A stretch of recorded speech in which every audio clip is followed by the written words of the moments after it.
As many of you will know, when building a collection it can be difficult to keep track of which games you have, which games you need, and which games you've already bought 3 times. With that in mind, it can be even harder to track the value of your collection. Unless you're putting it into an app every time you pick up a game, which many of us would like to do but can't be bothered, it's always nice to sit down for 5-10 minutes every now and again and just flick through some of the games in your collection to see how much they've gone up or down in value. And when it comes to my Xbox 360 collection, I could probably check it daily to see that the prices have changed. I saw a game the other day that I knew I had and it cost me like 50 pence or £1 at the absolute most, and someone said that it had gone really expensive. That game is London 2012. Now this is probably the most obvious one that's gone up recently because everyone is mentioning it, and I didn't believe it initially until I looked it up myself and was like, oh wow, that has gone up. It's now £20 in CEX. Don't expect that to hold its price for much of any time at all. It will start to rebound very quickly in my opinion. Maybe it won't come back down to the pound that it once was, but I honestly think that that'll drop down to £3 to a £5 in the not too distant future. It went up because of course the Olympics were on, and then Zerka and the rest of his pals started playing it, as he does every few years when there is some sort of track event on. Many people will argue that that is the best Olympic game you can buy, but I still stand by that Beijing 2008 is the best in the modern era. And I say modern as if 360 is modern. It's not, but you get what I mean. Olympic Gold on the Mega Drive is the superior game. Now, from one obvious game to a game that I've mentioned a lot in the past, and when I bought it, I told you there and then that you absolutely need to buy this sooner rather than later because it is due a spike, and spike it did. This is the Dead Rising collection. When I bought this, and I have the receipt on the inside, it was just £6, and I'm not sure if that's going to focus. Maybe it will if I move my face. That was like £10-12 for the longest time, and then it just dropped and dropped, and then eventually I thought, right, £6, now is the time to buy it. Then it went back up, then it went back down. Now it's 25 quid in CEX. Will it drop again? Honestly, with this game, this is probably the only game in the entire bundle that I have to show you here that I honestly couldn't tell you what it's going to do next. It could come back down to a £5 in a couple of weeks, or it could go up to 50 quid. I really don't know what this thing is going to do, but if you can find it cheap, cheaper than CEX are selling it for, definitely worth a pickup. And of course, it does help that they're really good games. This next game I bought a long time ago, and I bought it purely as an investment. I don't actually plan on playing it, although having said that, I'm starting to play a lot more now, so maybe I will give it a go. But I'm not really into superheroes, and that is exactly what this thing is. This cost me just £3. This is the Young Justice Legacy. Now I said I bought this as an investment because at £3 for a comic book game, it's not Marvel, it's DC, but for a comic book game to be that cheap, and one that you don't really see that often, it's not your classic Batman or Superman type game. It's got a little bit of everything on here. This is now £18 in CEX. Now I did say I bought it a long time ago. That is absolutely true. It wasn't in the last 6 months or anything, so I've had to wait for this investment to mature, if you will, but it has done, and that's the power of foresight, I guess. Looking forward to see, well, do you think this game is going to be expensive, and then trying to justify why it would be expensive can be a decent strategy when collecting video games. Of course, another decent strategy is just to buy what you want and hope that some point in the future it goes up in price if you care about the value of your collection, of course. A game I bought and didn't actually care about the value of it at the time or what it was going to do in the future, Tony Hawk's American Wasteland. This thing has absolutely blown up. It's not the biggest explosion in the bundle that I've got here, but I got this for £15, and I actually bought it on the 11th of August 2023, so just over a year ago I've had this game. It has since doubled in price. This thing is now £30 in CEX. I can't quite believe how much this thing now costs. I did say at the time I need to buy it before it goes up in price because it's a game I absolutely love. It is my favourite Tony Hawk game of all time, and yes, I am including the original ones on the PS1. I'm not sure why, I just absolutely love it, and I know the footage doesn't do it justice, but it is such a good game, and the music is fantastic. It's just everything about it is brilliant. I don't actually have the receipt for the next one to show you, but I'm pretty sure it cost me no more than a £5, £6 at the absolute maximum. It is the third in a trilogy on the Xbox 360. It is Lost Planet 3. It's actually a game I've never played. Played the first one, I looked at the second one, maybe dabbled for a minute or two, and I've never touched this. this. In fact, I didn't even know this existed until about 2 years ago. This has now gone up to 15. It did actually go slightly higher and then sort of fell back down a little bit, but for this game to be 15 quid, it's a pattern we see quite often when it comes to trilogy games on systems like the PS3 and the Xbox 360. This will continue to go up over time. I'm not saying at one point in the future it's going to be 50, 60 quid or anything, but if you do want that Lost Planet trilogy, this is a game you need to buy sooner rather than later, because it will go up to a silly price at some point and you just don't know whether you want to pick up the full trilogy just for the sake of having the trilogy when the third game is like 30 quid and you remember it being 5 once upon a time. This next game I actually considered selling off a long time ago and trading it in or binning it off or bundling it with something, because I honestly thought it was worth nothing. I honestly can't remember exactly where I got it or how much it cost, but it came in a bundle of other games which I'm sure paid for itself, as all of my collection has done at this point. So value wise, I probably spent about 50 pence on it at most. And this will surprise you. This is Rugby Challenge 3. I don't really like rugby. I'm Welsh and I don't like rugby. I know, sue me. Also pains me to have an England edition of this, but I don't think there is another edition, so I'll let it slide. The value of this really did surprise me, because why on earth is this worth more than like a fiver, right? It's actually the most expensive rugby game on the Xbox 360 by a considerable margin. It is £22. I know what you're thinking, why? And I don't have the answer for you. I think this came out on the sort of the next gen as well, the Xbox and the PlayStation 4. Correct me if I'm wrong, I think it did, and I don't think it's anywhere near as expensive as this one is. I have actually played through this fairly recently. I mean, it's fine as far as a rugby game is concerned. I know I said I don't like rugby. I do like rugby games, but I don't ever watch it, don't really know any of the players, don't care about it necessarily, but for some reason I will happily sit down and play a rugby game for a few hours every now and again. Definitely worth checking your collections for sports games, because a lot of people will just disregard sports games, even things like FIFA, because they're 10 a penny, right? They're everywhere. You walk into a charity shop, what games do you have? They're all FIFA. There are some FIFAs worth 20, 30, 40 quid. There are some random sports games worth 20, 30 quid. That actually brings me on to my next game, which is Backbreaker. Now, I bought this because I wanted Blitz the League, and they didn't have it in stock. And I've not really seen it anywhere at all, actually, apart from a pawn shop. They had Blitz the League 2 recently. They wanted like 45 quid for it. Backbreaker, though, this cost me £8, as the receipt inside says, but it's now 22. Now, of course, this is absolutely nowhere as brutal as Blitz the League, but it is an American football game that isn't your bog standard Madden. And it's a very underrated game. People say that a lot. Oh, it's underrated. And then you ask anyone who's ever played it and they're like, actually, yeah, it's fantastic. So if you know about this game, you know it's a good game. And if you don't know about this game, sure, do your research, but if you can find it cheaper than CEX are offering it for, I would highly recommend picking it up, because Blitz the League is already just going way out of my scope at the moment. I mean, 40 something quid for Blitz the League 2. Before long, that thing is going to be too expensive and I'm just going to not want to pick it up at all. I just never see it in stock anywhere to buy it. Don't let this be another one of those games. This next game only cost me £3.50 and it's now worth 90. I'm joking, it's not worth anywhere near that much, but it is definitely a game worth mentioning, because this is actually an underrated game, because not many people will talk about this or even know it exists or what the hell it is. This is Omerta City of Gangsters. I've talked about this a lot on the channel in the past. Your objective in this game is to take over Atlantic City in the 1920s. You start off by doing little jobs, you recruit new members, and then you go after bigger jobs, and you're essentially trying to build like a crime syndicate. It's all top down and it might not be for everyone, but if you are into that kind of thing, this is a brilliant game. It's now £12 in CEX, so still a very affordable game, and to be fair, I actually think £12 is a fair price. I know I got it much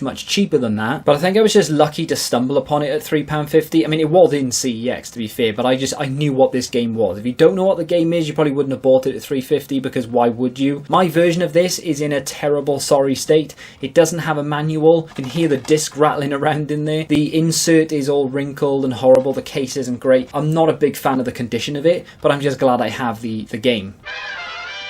Now, this game has actually dropped a little bit in recent times. It actually flew up, because once upon a time it was only £10 in CEX, and then it just flew right up to like 40 something out of absolutely nowhere. I got this in a boot sale for just a £5, and this is Killer is Dead. Now, the concerning thing for me is that I'm probably going to have to buy this game again at some point, not because it's in poor condition or anything. It is complete with the manual in really good condition. My issue is I collect promotional copies of Xbox 360 games. This has a promo copy. It doesn't actually look like my my kind of game, if I'm honest, but I'm open to give it a go, and I will do at some point. That is now £38 in CEX, so it has dipped slightly. It does make me a little bit sad that it's come down from the 42, 45 that it once was, but it does mean that it's allowing other people to get the game and get on the bandwagon and play it a little bit before eventually maybe it goes back up in price, which I can see it doing at some point, maybe not yet. Xbox 360 games do seem to be sort of rebounding slightly from the hype. So if you need that for your collection, definitely a game you need to look out for now rather than later, because it has come back down slightly. I spoke about Turtles in my last video quite a lot because there are a lot of Turtles games that I really want to pick up. Thankfully, I have the most expensive Xbox 360 Turtles game. That one is Teenage Mutant Turtles Mutants in Manhattan. I was lucky enough to get this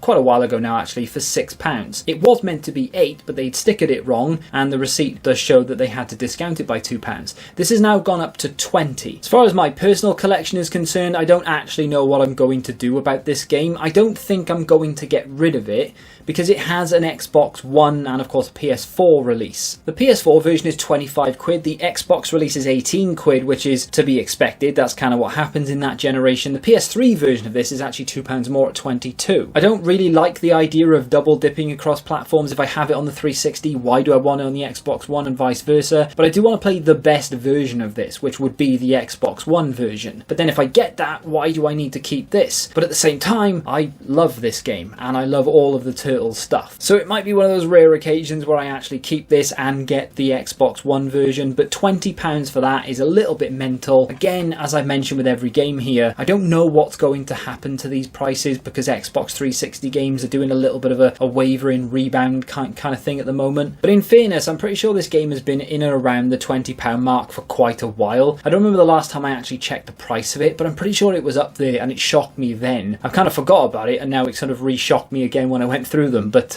if you can get that cheaper, I would, although I don't expect it to go up an awful lot more than what it is now, if I'm honest. This next game I bought on the 25th of January 2023 and it cost me just £5. It is now £18 in CEX. There are two games in the same series, I guess you can say. The other one is a whopping 58 and I don't own that, unfortunately. In fact, I didn't even know it existed until I just typed it into CEX. I am, of course, talking about Serious Sam HD. I've played a few of the Serious Sam games, so when I saw this for a £5, I knew that it was going to be one of those games that went up in price in the future. It's a lot of fun to play, so I'm glad I picked it up when I did. Mine is actually in really good condition with the manual and everything. The case has definitely seen like better days because it does have sort of paint marks there, but in terms of the condition overall, I mean, with the manual and the disc and everything, it does look really, really nice. It just surprised me slightly that it's gone up to 18. I kind of expected this to be around sort of an £8 to £10 game, but then now I'm looking at it, I just don't see it very often. I honestly can't remember the last time I saw that in a CEX, and I don't ever remember seeing that Serious Sam collection. In fact, I didn't, like I said, I didn't even know it existed. There are actually only 5 in stock across the entire company in CEX. When it comes to the one that I have, I'm scrolling down here, the Sheffield CEX store actually has 3 of these in stock. So it's not as uncommon as I thought it was. It's definitely not as uncommon as the collection is, but definitely one worth looking out for because it's not a game that I see very often at all. That brings me on to my final game, and one that I'm so glad I bought when I did because I knew absolutely nothing about it when I bought it. It was £10 all the way back when I did buy it. In fact, it was so early on in my collection journey, if you will, that spending £10 on a game felt like a lot of money. I know £10 for a game isn't expensive. By new release standards, you drop 70 quid and don't even blink an eye. But dropping £10 on a 360 game back when I first started seemed a little bit crazy. I am, of course, talking about Fist of the North Star, Ken's Rage. Now, this, again, much like Killer is Dead, in fact, it's almost done the exact same thing, is down to 38. I do remember this going up to about 45 not that long ago, and it completely took me by surprise. Both Killer is Dead and this game here, I looked at them at the same time, and I couldn't quite believe what had happened in terms of the price. Now, I knew everything was booming on the 360, but I didn't expect those two of all games to go up to the sort of 45 mark that they did. Now, this is down at 38. The second one, rather typically, actually one that I've never seen in stock in a CEX, actually. In fact, they don't have any in stock in the company right now, is 70 quid. But as they don't have any in stock, this is probably a lot more on eBay right now than what CEX are trying to charge, hence the reason why no one's trading it in. And, of course, it's not going to be a common game. Now, I do have a fair few other games in my collection that are worth 20, 30 quid, but they're not games that will surprise you in terms of value. They're not games that have shocked me in terms of value. value because they were either that price when I bought them, or they've only gone up by a couple of pounds or come down a couple of pounds. So it's not really worth breaking them out, if you will. But the value of those right there absolutely did shock me when I looked at them. Some of them you just would not expect them to be as expensive as they are. Definitely worth looking through your collections, especially if you have an Xbox 360 one, to see what games are now potentially worth a lot more than what you paid originally. If you'd like to see me do this in reverse, so picking out games that have completely fallen off a cliff in value compared to what I paid, let me know in the comments, and of course by hitting the like button. If you want to check out another video from me, you can click here,